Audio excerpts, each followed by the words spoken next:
Tiredness. तो बात ऐसी है कि कई बार दिन भर काम करने के बाद हम सभी टायर्ड फील करते हैं, थक जाते हैं। हम चाहे घर पर हो या ऑफिस में, हमारे दिन भर के टास्क की वजह से हमें ऐसा लगने लगता है कि हमें थकान हो रही है। ये काम फिजिकल भी हो सकते हैं और मेंटल भी। लेकिन साइंटिस्ट बताते हैं कि थकान सिर्फ फिजिकल या मेंटल काम से नहीं होती है, ये इमोशनल स्ट्रेस से भी हो सकती है। यानी कि आप कुछ भी नहीं कर रहे हैं और फिर भी थक रहे हैं। बड़ी अजीब बात है ना, बट आपको पता है अक्सर ऐसा ही होता है। इमोशनल स्ट्रेस के लिए इमोशनल फैक्टर्स जिम्मेदार होते हैं। इमोशनल फैक्टर्स में बोरियत, चिंता करना और अप्रिशिएट ना किए जाने की फीलिंग शामिल है, और भी बहुत सारी बातें।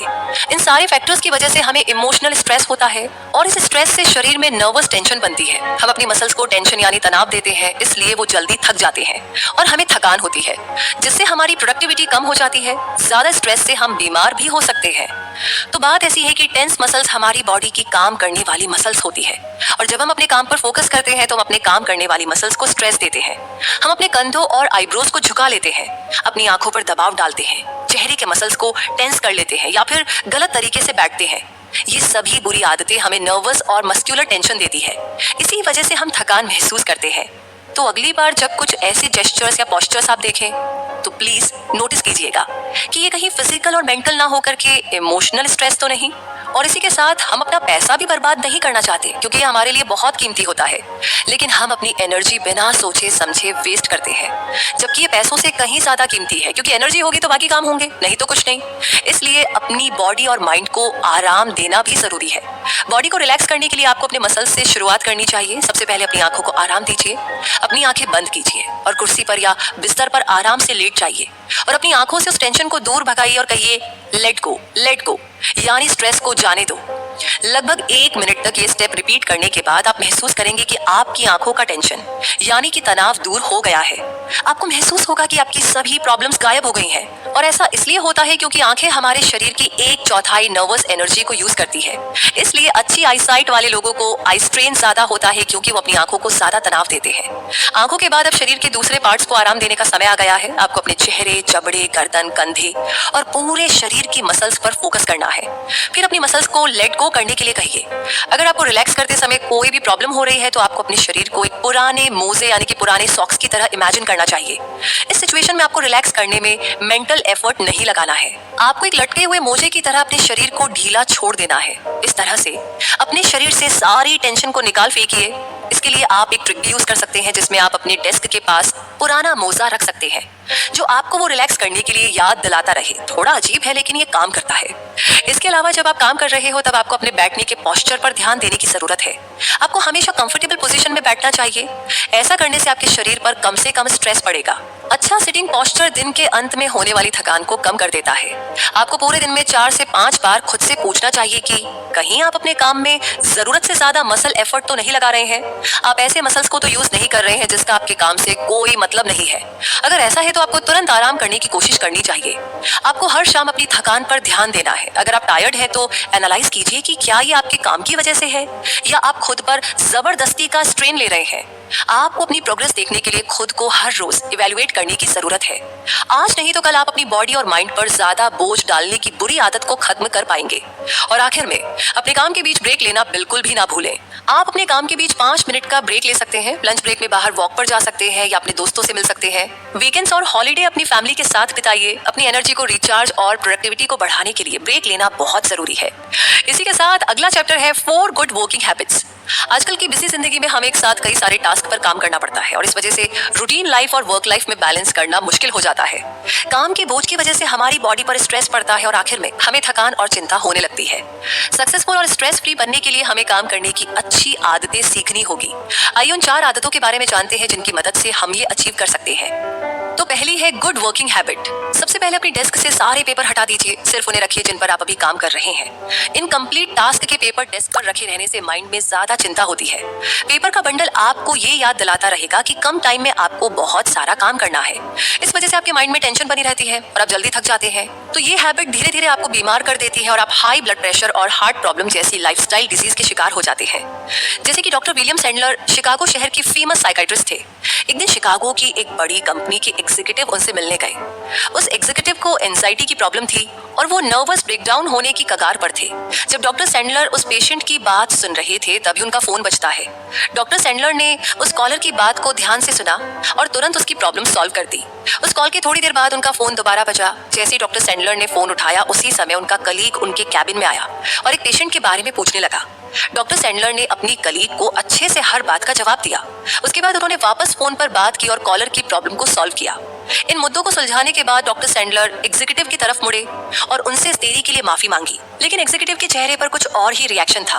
वो खुश दिखाई दे रहा था। उसने बताया कि डॉक्टर को देखकर उसे ये समझ में आ गया था कि काम करने की उसकी कौन सी आदत गलत थी। एग्जीक्यूटिव ने डॉक्टर से पूछा कि क्या वो उनका डेस्क देख सकता है। डॉक्टर की डेस्क पर बस कुछ ऑफिस स्टेशनरी का सामान ही था। इसके अलावा कोई भी पेंडिंग पेपर या डॉक्यूमेंट नहीं था। डॉक्टर ने बताया कि वो काम को जल्द खत्म करने की कोशिश करते हैं। इस तरह उनका डेस्क हमेशा साफ रहता है और उन्हें अधूरे काम का स्ट्रेस कभी नहीं होता। 6 हफ्ते के बाद एग्जीक्यूटिव की हेल्थ बिल्कुल ठीक हो चुकी थी। अब वो भी इस हैबिट को अप्लाई करने लगा था। आगे है गुड वर्किंग हैबिट नंबर 2। हमारे पास हर रोज बहुत से काम होते हैं और अक्सर हम ये डिसाइड नहीं कर पाते कि कौन सा काम पहले करना चाहिए। इसलिए दूसरी अच्छी वर्किंग हैबिट है टास्क को उसकी इंपॉर्टेंस के हिसाब से करना। मतलब आपको सेम डे सुबह या एक रात पहले ही आपके अगले दिन की प्लानिंग करनी चाहिए। इससे आप काम की इंपॉर्टेंस के हिसाब से उस पर काम कर पाएंगे और आपका काम ईजी हो जाएगा। चार्ल्स लकमैन ने अपना करियर बहुत नीचे लेवल से शुरू किया था। सिर्फ 12 साल में वो पेप्सोडेंट कंपनी के प्रेसिडेंट बन गए थे। चार्ल्स की एनुअल इनकम हजारों डॉलर में थी। इसके अलावा भी वो लाखों डॉलर कमा लेते थे। चार्ल्स की सक्सेस का राज था रोज सुबह 5 बजे उठना और अपने पूरे दिन की प्लानिंग करना। इसकी वजह से वो अपनी प्रायोरिटी के टास्क पहले कर लेते थे और इस तरीके से वो अपने करियर में सक्सेसफुल होते चले गए। अब आगे है गुड वर्किंग हैबिट नंबर 3। जब हमारे कैलेंडर में बहुत से काम स्केड्यूल होते हैं तो हम आमतौर पर सभी काम एक साथ करने की कोशिश करते हैं। ये भी करना है, वो भी करना है, सब कर लेंगे। एक काम को खत्म किए बिना हम दूसरे काम की तरफ बढ़ने लगते हैं और ऐसा करने से पता है क्या होता है, हमारा कोई भी काम टाइम पर फिनिश नहीं हो पाता। आप भी कह रहे हैं हाँ एक्चुअली ऐसा ही होता है। इसकी वजह से हमारा कैलेंडर हमेशा भरा रहता है। इसलिए थर्ड गुड वर्किंग हैबिट ये है कि जब भी आपके सामने कोई प्रॉब्लम आए तो उसमें बिना लेट किए तुरंत डिसीजन लेना चाहिए। इससे आप उस प्रॉब्लम को प्रायोरिटी पर डील कर सकेंगे। जैसे कि HP हावेल यूएस स्टील नाम की कंपनी के बोर्ड ऑफ डायरेक्टर्स में से एक थे। दूसरे डायरेक्टर्स के साथ उनकी मीटिंग ज्यादातर लंबी होती थी। बहुत से मुद्दों पर बातचीत करने के साथ साथ कुछ फैसले भी लिए जाते थे। इसी वजह से मेंबर्स रिपोर्ट को ऑफिस में नहीं पढ़ पाते थे और उन्हें रिपोर्ट घर ले जाना पड़ता था। इस वजह से हावेल ने अपने साथी मेंबर्स को इस प्रॉब्लम के बारे में बताया और उन्हें मनाया कि उन्हें एक टाइम पर एक ही काम करना चाहिए, उसके बारे में डिसीजन लेना चाहिए और फिर दूसरी प्रॉब्लम को देखना चाहिए। वो डिसीजन कुछ भी हो सकता था, जैसे कि उस प्रॉब्लम के लिए एक्शन लेना या कुछ नहीं करना या उसके बारे में और इन्फॉर्मेशन कलेक्ट करना। ऐसा करने से उनकी मीटिंग ज्यादा प्रोडक्टिव होने लगी। उसमें ज्यादा फैसले लिए जाने लगे और अब मेंबर्स को कोई रिपोर्ट घर ले जाकर स्टडी नहीं करनी पड़ती थी। आगे है गुड वर्किंग हैबिट नंबर 4। अगर आप एक टीम लीडर हैं तो आपको समझना होगा कि आपके टीम मेंबर्स किसी काम को उतने अच्छे तरीके से नहीं कर सकते हैं जितने अच्छे तरीके से आप करते हैं। इसलिए आप अपनी जिम्मेदारियों को उन्हें नहीं सौंप सकते हैं। लेकिन इतने ज्यादा काम से आपको स्ट्रेस होने लगता है क्योंकि आप इतना वर्कलोड अकेले नहीं संभाल सकते। इसलिए फोर्थ गुड वर्किंग हैबिट है दूसरों को काम सौंपना और उन्हें ऑब्जर्व करना। बड़ी कंपनीज के हायर रैंक के एम्प्लॉइज अक्सर हार्ट प्रॉब्लम के पेशेंट होते हैं क्योंकि वो अपनी जिम्मेदारियों को शेयर नहीं करना चाहते। इसलिए आपको अपनी हेल्थ को बेहतर रखने के लिए अपनी टीम पर भरोसा करना सीखना होगा। सभी काम को अपने टीम मेंबर्स में बांटे और उन्हें साफ साफ इंस्ट्रक्शन दे। ऑब्जर्व करें, शुरुआत में आपको सिर्फ उन्हें साथ रहकर गाइड करने की जरूरत है, बाद में वो खुद ही काम को हैंडल करना सीख जाएंगे। तो इसी के साथ हम पहुंच समरी के कंक्लूजन पर, यानी कि हमने इतना कुछ सीखा, लेकिन हमें क्या क्या अप्लाई करना है, कौन कौन सी चीजें हमें याद रखनी है, आइए एक बार फिर से दोहराते हैं। तो देखिए, मुद्दा मामला एकदम क्लियर है और साफ है कि लोगों के साथ कनेक्ट करना कोई नेचुरल टैलेंट नहीं है बल्कि एक स्किल है। आप अपने करियर और रिलेशनशिप्स को बेहतर कर सकते हैं। इसके लिए आपको लोगों के साथ जुड़ने की स्किल को इम्प्रूव करना होगा।